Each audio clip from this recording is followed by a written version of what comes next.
appears that the government has finally started to realise something that we have known all along. And no, I am not talking about something like Keir Starmer must have a penis attached to his head. No, even though admittedly I do think that is the case. But it is all to do with the TV licence. And after this realisation, the BBC's chances of getting the TV licence renewed is looking very bad indeed for them. In fact, the TV licence could be doomed with what the Culture Secretary has actually just admitted or let slip, or whatever you want to call it. But just what am I going on about then? Well, according to this article, it says that the BBC licence fee, or the TV licence fee, targets women, claims the Culture Secretary. And Lisa Nandy hasn't stopped there. She has called for the public to get involved to put forward a fairer, more sustainable system for the public broadcaster. So there you go. It means surely that now she has asked us, the public, to put forward ideas. She could be finally thinking that that's it, the BBC has had its day with a TV licence, and now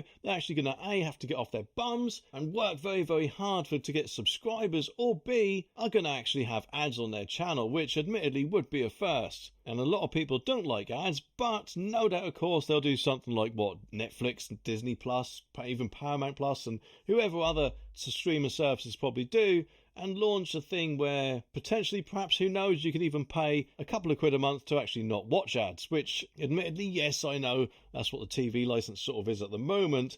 However, that, from what I'm aware, is about 14 odd quid a month now, compared to something like, what is it, $3.99 a month, on top of Channel 4's on-demand service to actually do the same thing. The Culture Secretary even said that there are problems with the annual fee and that women had been unfairly targeted for years for not paying it in the past. And in her strongest criticisms of the tax to date, Miss Nandy then went on to insist that a fairer, more sustainable funding model must be found, declaring, wait for this, declaring the current system unenforceable. So there you have it. She thinks it's unenforceable, and that surely means that the TV licence fee, or the BBC, or whatever you want to call them, they must fall on their sword with this. Because if you have a government MP saying something is unenforceable, then let's face it, it doesn't look too good for you, does it? Especially when, remember, she is the Culture Secretary and she will presumably be the one in charge of what happens next, eh? But anyway, the TV licence itself, remember, is currently protected by something called the Royal Charter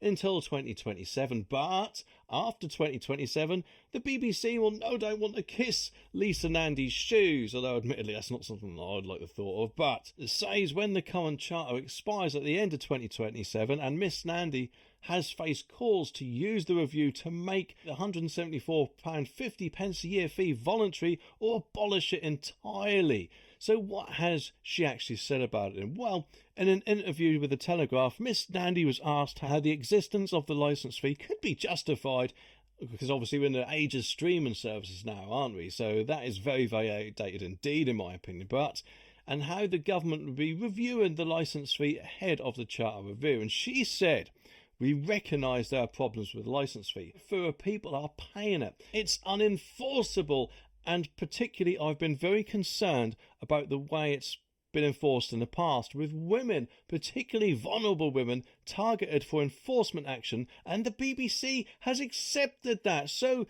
there you go, there you have it. Who knows how long it will be before the BBC does actually cave in on this and then realises that they might have to do something instead to get the money they say they need, instead of expecting all of us to cough up for it, eh?